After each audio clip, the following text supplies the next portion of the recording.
Innovative.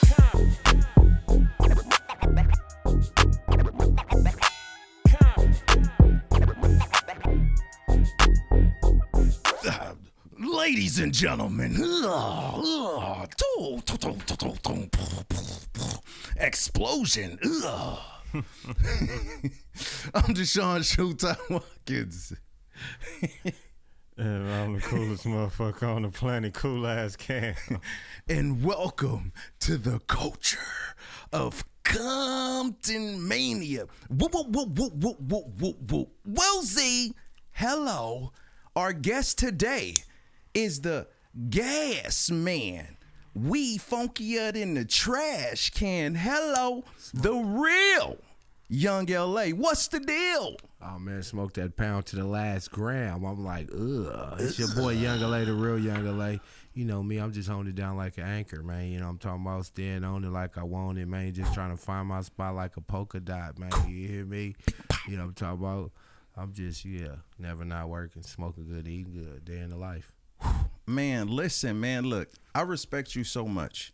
Likewise. Number one, the first, like, cause I'm new to this. I'm just catching on, but you like one of the coolest dudes ever, dude. Man, I appreciate that. What I respect the most, I started a wrestling company out of the backyard. Real nigga. I seen you shut down the freeway to put on for the city. I seen sir. you with the Rams jersey, with the Kobe jersey, like everything about the LA culture you embody. Yes, sir. When I listen to your music, it's like motivational music. Like everything is about getting it, going after it. Yeah. Like, dude, like it's a pleasure, it's an honor to interview you. And honestly, guys, I'm gonna keep it real. A little nervous. And I'm gonna tell you why, Cam, because like just what you mean to the culture, man. Like real talk. Every time I'm in your presence, you are literally the guy that makes sure everybody is taken care of. Literally. Well, I mean, my whole thing is you can't say you represent LA if you don't represent LA. And LA is a big old spot, but at the same time, it's real small when you're doing it big. You know what I mean? So some people get lost in being too big and they forget about the small things, or some people don't even pay attention to details no more, or they just look past people. They not like a real person no more. You know what I mean? They get caught up in this internet shit. And, I pride myself in what I do off the mic besides on the mic as well. You know what I mean? And I push never not working. And my whole thing was this is how you get over getting ahead. You gotta start living in the overtime. You know what I mean? Hello. Because they say the job is just over broke. So if you just giving them 8 hours and when you get off, you go sit down, you got to go put 8 hours in for yourself. So I'm just leaning in that area right there. And, certain shit you can't be telling people about and giving them advice on and suggestions, and they look right back at you. So, but what you be doing? You know what I mean? So before they could turn it back on me, it's a double-edged sword. So I'm already cutting myself when I'm trying to cut you. So, I'm just living in that mode right there. It's a lot of results and no excuses. So it don't always be as fun as it look on the internet. But we here to just keeping it look as fun as possible, making it look easy. Man, your digital imprint is freaking phenomenal. With Cam, I saw like a video that you did 16 years ago. Yeah. So what I want to talk about, did you always know that you was gonna be a spitter? Was it from the ground? Like, nah, as a kid I wasn't tripping off of it. I was just heavy into music, like a real fan of music. I found myself even like before the lyrics came out, I used to play the music and write the lyrics down for my own self just to learn them so I could be able to spit them out when I'm out in public and just enjoy the music more, So I remember back at like the Brat, Funktified, me and my cousin, we pressed play and just wrote down the lyrics. So, that's showing how much we love music. And then fast forward, I had a cousin that came out here from the East Coast, like Virginia. He was living with us at one time, and he used to be writing. So middle of the night, he'll be woke writing shit, and I start giving him suggestions to what he would like. Spit your shit, and I'm, oh man, you should have said this. And he used to always be like, oh yeah, that was a good suggestion, and use it. So one day after a while, he's like, bro, you should get your own book. So I started writing in the book, and I told one of my partners in Long Beach when I moved out there that I don't rap, but I do got like a little book I've been writing in and shit. And let me hear it. I spit a few for him. And I used to play basketball heavy. I still hoop, but back then we was like on Sundays. After niggas hoop, it was a cipher started up. Ooh. And they was like, hey, who rap over here? Everybody rap. You know what I mean? Come get in the cipher. Me, I'm not even tripping off what they talking about because I don't rap. The homies looked over. Oh, he rap, pointing at me. I'm like, nigga, I told your ass that I don't rap. But from there, it was a big ass group of niggas, and I spit, and then when everybody was fucking with it, they started going crazy. It was like a big ass gate, so it was like a zoo in that motherfucker. Everybody going crazy. So I'm like, you know what? Ever since then, I kept going. So they gave me the confidence right there from the gate. I was already behind the scenes with it, getting sharp. You know what I mean? And I got a lot of different influences. You know, most people just listen to the West Coast. I listen to the East Coast as well. That's where my bars kind of come from. So the structure, the delivery, more East Coast. I'm an LA nigga, so all my the content is LA. No. Crazy. So, what did you say earlier when we was listening? Before we started listening to the music, what vibe did you say he gave you? So for me, it's like every time I'm like, yo, this kind of remind me of Cash Money. It kind of remind me of some Young Buck. The earlier stuff, like I forget the name of the song. You want to ride with me? Yeah, that's one of my joints, so I fuck with that. But I always tell niggas I'm Lil Wayne and Baby. Yeah, ain't no separation. I'm both of them niggas in one. I'm making it come together, and then I go get on stage and bust it down too. Man, dude, like that's the stuff that I'm talking about. Like just the way how you put together the words and stuff. Like for instance, one of the songs I want to talk about is "Can I Vent?" And talk to God. Talk to God, yeah. You said they got to talk to Timothy. Yeah. Like I wanted to like just hear like, can you break down that line for me real quick and just like tell me like if you went to school with me, if you know me for real, then you know Timothy. That's my real name. I'm a junior too, so my pops is Big Timothy. So it's like a level of morals and principles that I gotta be loyal to you to a certain extent. You feel me? Young LA is a rapper, so you know I got my own. It's a whole nother. I don't want to say character, but it's not Timothy though. Right. You get me? Then I got another childhood name, and it's in between these two guys from Tim to Young LA, named Pudge, and he's not. They all three different people. So what saying that to say is, most people don't know my government at all. So when I slipped that in there, people were like, oh, that was really like a punchline for me because I know most people in my family don't know my name because I'm like a street nigga to a point where people don't know my name. So, you know, that's like, it was a really like funny that I said that because niggas don't nobody really know my name. So even when they heard that, they still don't even understand what that means for the fact that they don't know my name. But for the fact that that's my name, it's basically just like, that's the real me. You get what I'm saying? Just you know, no ego, nothing, just the real person. So some people get to meet him, you know what I mean? Then some people get to meet Young LA, and Young LA is a business person, you feel me? I did real estate, I did, you know, street shit, I did all kind of stuff. So that person is all mixed in together, you know what I mean? So, but Timothy is a nephew, an uncle, a brother, you know what I mean? Yeah. Just a real spirit, you know what I'm Man. saying? A lot of people don't get to meet him, you know what I mean? Yeah, and man, that's wild too. It was another song that I thought was really dope. But yeah, I don't even think people make songs like that though. Nah, that's what drew me into that. Yeah. I was like, man, and I actually know a pastor, so I was able to go to a church. So most people that street niggas, they don't got those type of connections.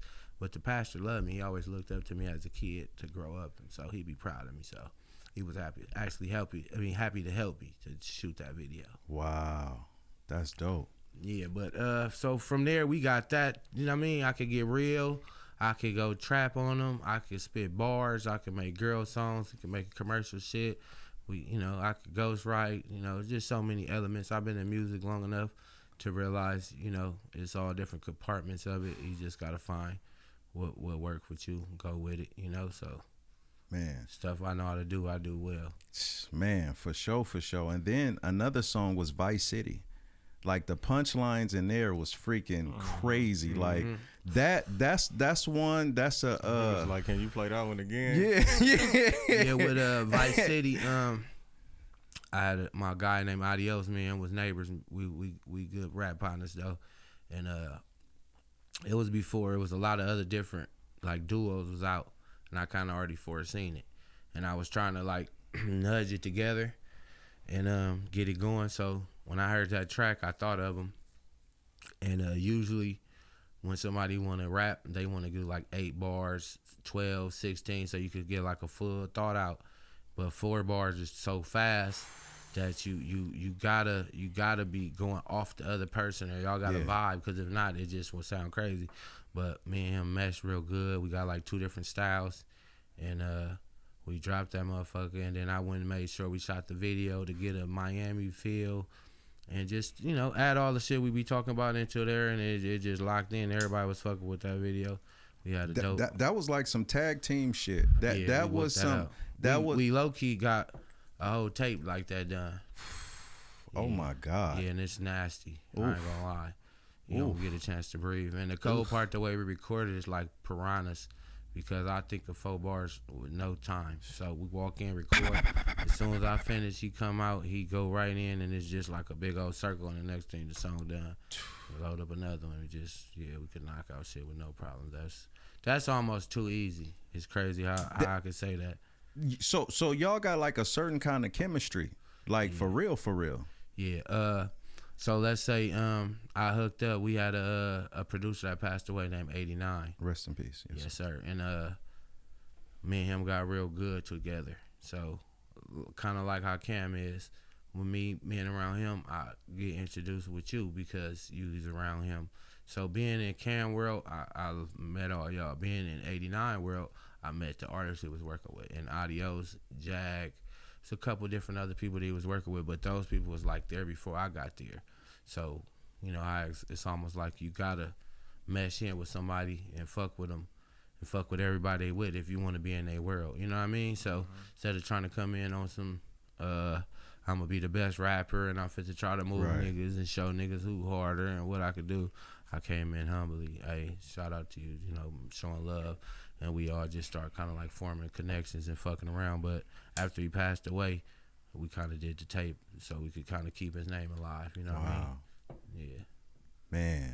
Man, that's fire. Yeah, because without us knowing each other is all based off his relationship with him. So even if we don't use a beat from him, just the fact that we still pushing is respect for him. You know what I mean? Wow. That's dope. Another thing I want to talk about, talk to me about Black Friday.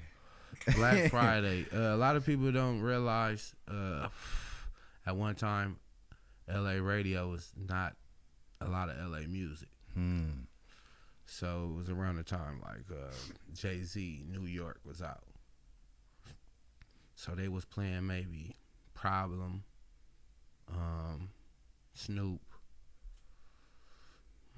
and I can't really remember who else, but it was more just anybody else on our radio, where I even get people come from out of town, they press play on the radio and they like, damn, why I'm not hearing no LA music? And I'm like, bro, you damn near gotta listen to 92.3. But now it's gonna be older music. You get what I'm saying? So it's LA music, but you're gonna be hearing Backyard Boogie. Feel me? Not right now, but respect to Mac 10 and everybody from the era what we grew up on.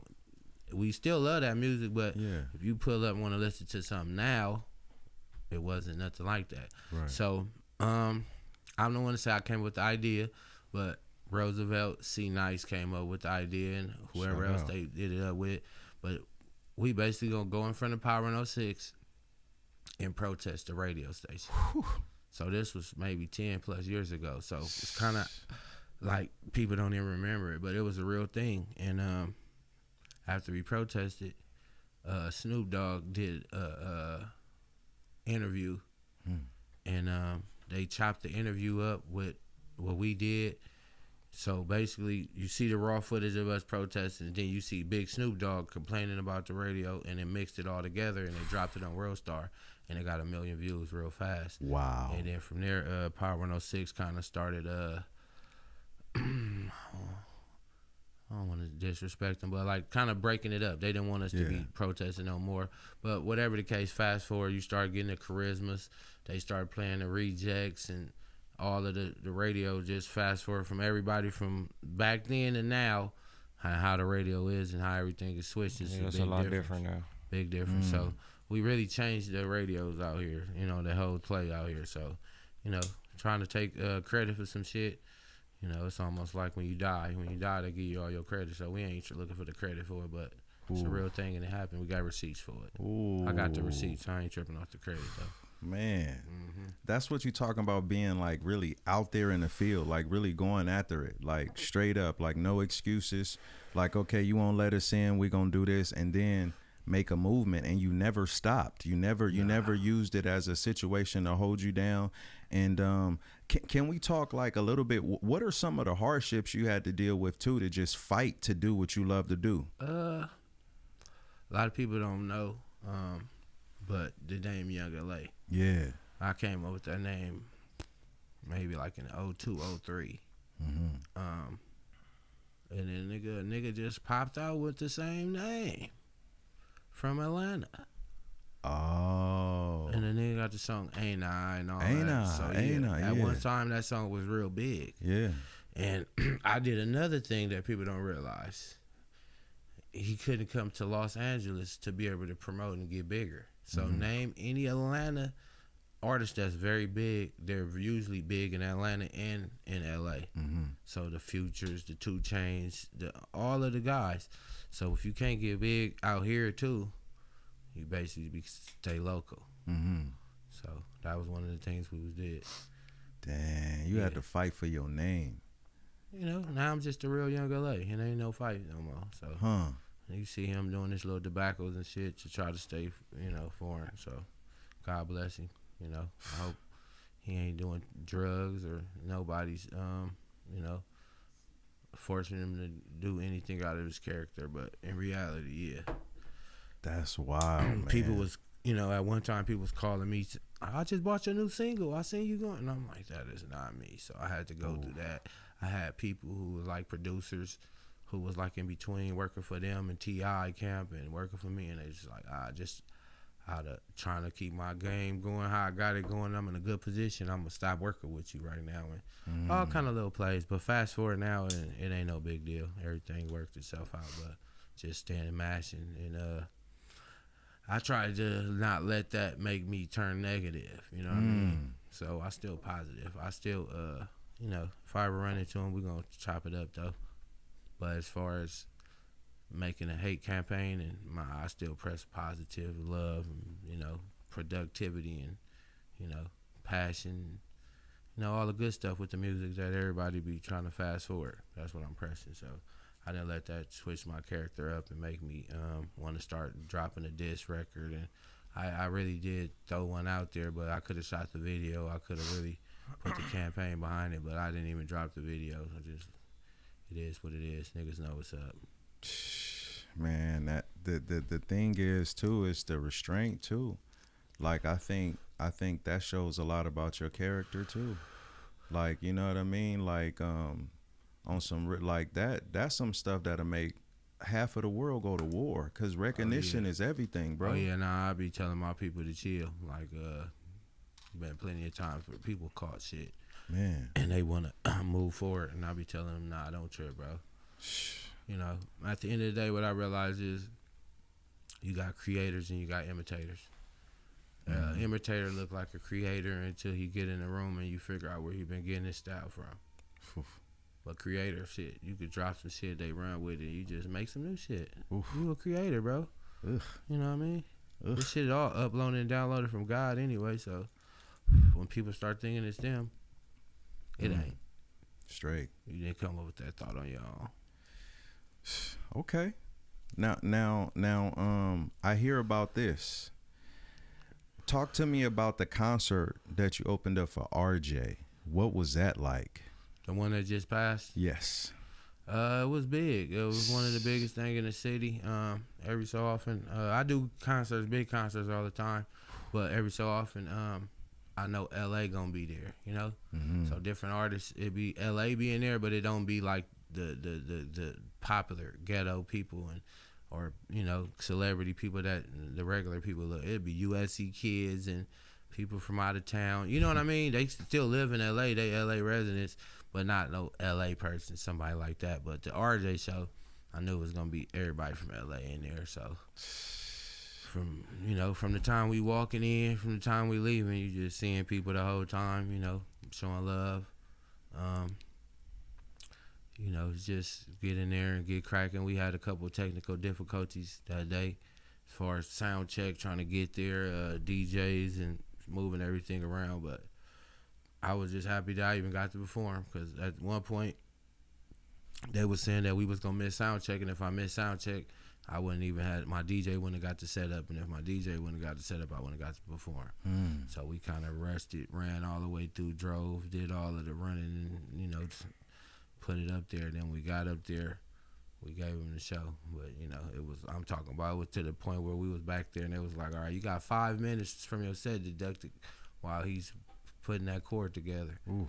And I'm like, shit, I can't even do nothing but now start to readjust my set to a 10-minute set and take what songs out that I think gonna fit now instead of the 15-minute I had to set up, you know. So sometimes, you know, the biggest show, you still could be, you know, going through a whole lot, you know. So I do a lot. I got a lot of jobs, a lot of different hats I wear, but I try not to let what I do affect nothing and anything I do. So it's tough. Man, look, I don't even think you even realize what you said.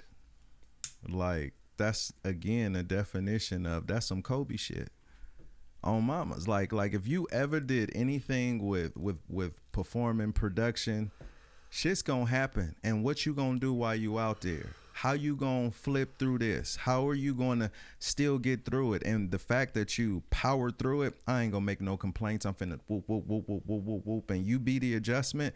That's that Mamba mentality. That's that LA mentality. That's everything that you embrace. And that's who you are. Yeah. The crazy thing too, I wanted to ask I wanted to say two different things before we get to the thing. I know, like, you talk a lot about Tree. Talk about how Tree is good for your mentals, and how, like, you know, some people doing that, how it's kind of good for you. Shit, it's very good for you. Being from LA, you gotta stop and take a breath like I just did. You know what I'm saying? You gotta remind yourself that 10 seconds could turn into 10 years. Talk that talk. You know, every time something happens, it might even be your fault. It could be not fair, you know? And you can't always react. And it ain't always easy. No.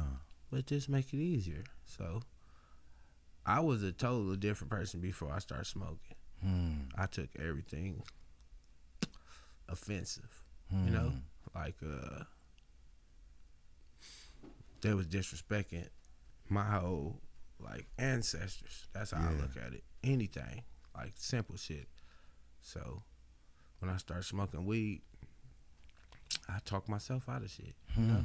So I could picture myself being in a situation where first thing come to my mind might not be the right thing, but me being high, I tell myself some shit like, well, he don't even know me like that. You know what I mean? You know, it ain't even no big deal, you know? But just, I say growing up in LA, certain shit is like your manhood, your name. Straight up. You know, so when I realized you can make a name for whatever you want to have a name for, you just got to start putting the energy behind it. And any day you wake up, you can have a new identity, you know? So it's a lot of people who might be out there who people might have you pinned up to be a certain type of person. And you don't want to be that person no more. So just wake up and don't be that person no more. You know, it's just that simple. You just got to make the decision and start living like that. And yeah, it might not be an easy process because the majority of people try to hold you from what they know you to be. and you just gotta really show them you're not that no more. So, and that could be job, you know, it could be a barber, and you trying to say now, I'm gonna be a podcaster. And they, oh, you ain't no motherfucking podcaster. Nigga, you better cut my hair. Yeah. That's just something simple, but you gotta like stand on it. Like even my partner right here, he stepped one day like, I ain't security no more. I'm fit to be a cameraman. I'm like, sound good. You know what I mean? Fast forward, I seen him not take jobs. Like, I got money for you right now. Nah, I'm cool. I don't do that no more. You know what I mean? Yeah. So you gotta stand on what you own. That's just what it come down to. It might be harder, might take longer, but if that's what you want to do, it ain't no excuses. It's just results. So if you live like that, it's like a more serious life. So, you know, off camera I have a lot of fun, but on camera, like, you know, when this shit's serious, I get real serious. You know? Yes, sir. Yes, sir. And I know you got August Fest coming up. Yeah. And one thing I wanted to ask you about August Fest, but then also I wanted to tell you that collab you got with G5 is banging too. So I appreciate you, man, coming on this show. I didn't know what we was gonna talk about. I was thinking we gonna be talking about my childhood wrestling experiences and people I know who I liked and shit. But you did a good ass job as far as interviewing and knowing about your guests and being prepared. Man, so shout out to that. I appreciate you, big dog. Yeah, what was the question you said before the G5 album? August Fest. Oh, August Fest. So Sean August is my partner. Shout out to Sean, man. I met him a long time ago through my cousin. So we already been, like, he was like, you know, with music, every so often you're around to somebody and they say, hey, you need to work with him. And then the whole time he's telling him, you need to work with him. So we always know about each other. And I'm into that, taking the initiative to pull up on niggas. And, you know, me being young LA, I pride myself in that. Any corner or crevice of LA, if niggas saying I'm good and they want me to pull up, I'm pulling up. You know what I mean? So I done been in the farthest of the backyards and deepest of the studios, fucking with, because of that mentality. But I put up on Sean August, and he's always been like a bright soul. You feel me? Me and him bounce ideas off each other. He ain't got no ego with saying, oh, I'm doing this and I'm fucking with that, and I'm the same with him. Like, oh, I like how you doing that. And we just, you know, certain people you could be around, and it's like it's just freedom. You know what I mean? So he one of my partners on that note. So with that being said, whatever I could do to help, I'm there. Same for me. We do music, and I done did records with him, and, you know, we still working. We ain't really got no. I realized with music, through the records, they can tell you know each other. You know, so it's a lot of people I know in real life, but I don't got certain records to show we know each other. So I'm starting to work on that. So doing records with people. So when people like, oh, you fuck with him, and then they like, yeah, oh, I got the single out with him, and they like, oh, okay. So it can make sense, because if you say you fuck with him, is he on your album? No, then it'd be like, oh, okay. So it's just, you know, filling in the blanks. But me and him was a real partner. So I think this is his fourth one, or it's his third one, if not. But I performed at 2 of them already. So I think I only missed one. So this might be the fourth one, if I'm not mistaken. But yeah, Sean August, he do it all. He sing, rap, podcast. I was on this podcast last month. Yeah, I put up, did God Talk with him too. Yeah, you know what I mean? He got his whole team with the August Fest. Everybody, he be doing Taco Tuesdays, and he got his own world too. You know, I'm like a nigga being from LA. I'm in everybody Tapped world. in. Yeah, I pull up on Sean August all the time. Me and him both got bulldogs. We've been talking about mating, and he wanted to put his dog with my dog and make some puppies. So we do all, you know, besides that. But, you know, with the August Fest, yeah, I've been doing it. So I'm like one of those type of dudes where if I'm locked in with you, I'm going to stay locked in. So it's just getting bigger and better every year. It's really dope for LA, because it's a positive, you know, festival. When you tell people, like, I always tell people on paper, it sounds crazy, because you say we're gonna be over here, and it's this and all kind of random people, and it's like in LA, I don't know, but when you showing the videos, and I showing them my band before, it'd be cool. All good vendors, all good people. Everybody showing love. Everybody came to see the lineup. Now, you know, as far as like a Rolling Loud, this is like a LA's Rolling Loud, basically. Ooh. You know, when you go to Rolling Loud, you see people from all over the world in the city, and every song they sprinkle a couple LA people in there. Nah, this the total opposite. This is just straight LA people in this motherfucker. Yeah. For me, some of the most popping motherfuckers, all the way to the people that's just getting their buzz going and they lit and they adding to the bonfire with their gas. Man, that's dope. I'm excited. It's about to be my first August Fest, but shoot, Young LA, tell them where they can find the music, all that. Man, follow me. I'll be on IG most of the time. TheRealYungla. Go on YouTube and just type in The Real Young LA. Just to get lost in there. It's enough content in there for you to get lost. I ain't one of them niggas with like one tape out. I got 5 or 6 tapes out. So you could go in there and get lost up in there too. We got a podcast, same network. Shout out to Cam, Innovative Culture, the WB Morning Show. We just got sponsored. We got Munchie Edibles, sour apple rings. And they are fire. They are fire. Me, wifey, her cousin, we was, Woozy. Everybody was woozy, huh? Yes, sir.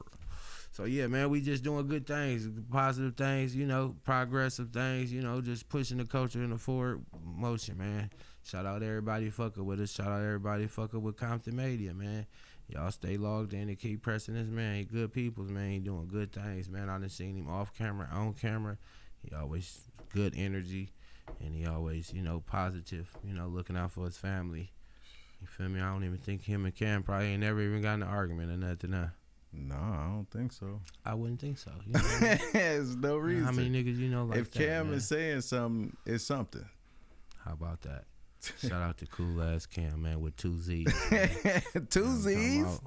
Yes, sir, man. I appreciate y'all having me, though. For sure. Feel me? I jumped on the freeway and came back. I was fucking with Cam. I told him, I don't know if I'm going to make it. Let me check my GPS. I'm going to call you right back and see how far it's saying. And then nigga walked in right after you hung up the phone.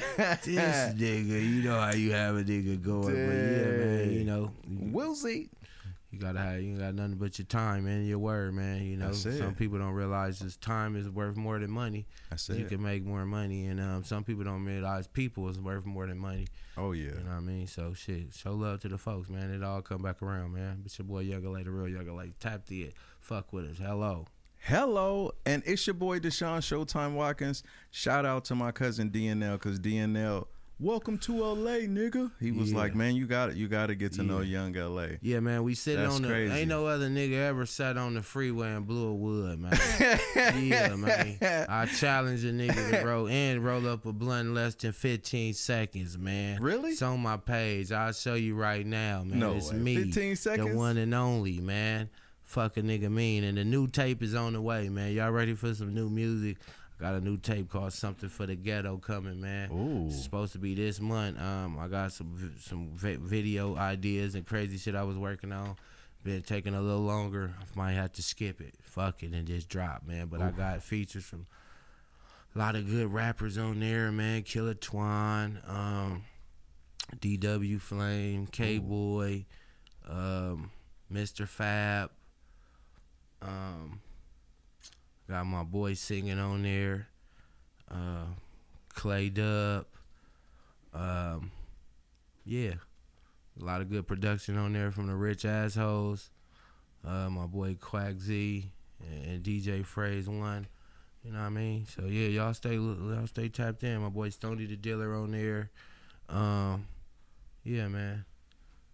Yeah, y'all stay locked in, man. I ain't gonna talk too much, man. I'm out. Hello. For sure. And follow Comptonmania on everything. Comptonmania everywhere.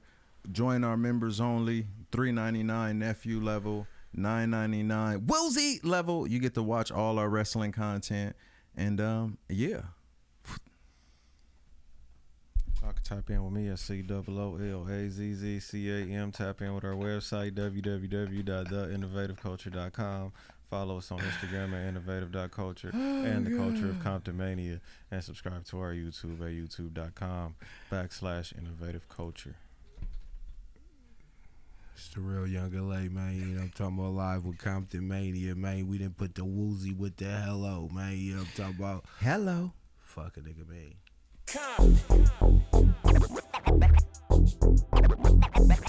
Come.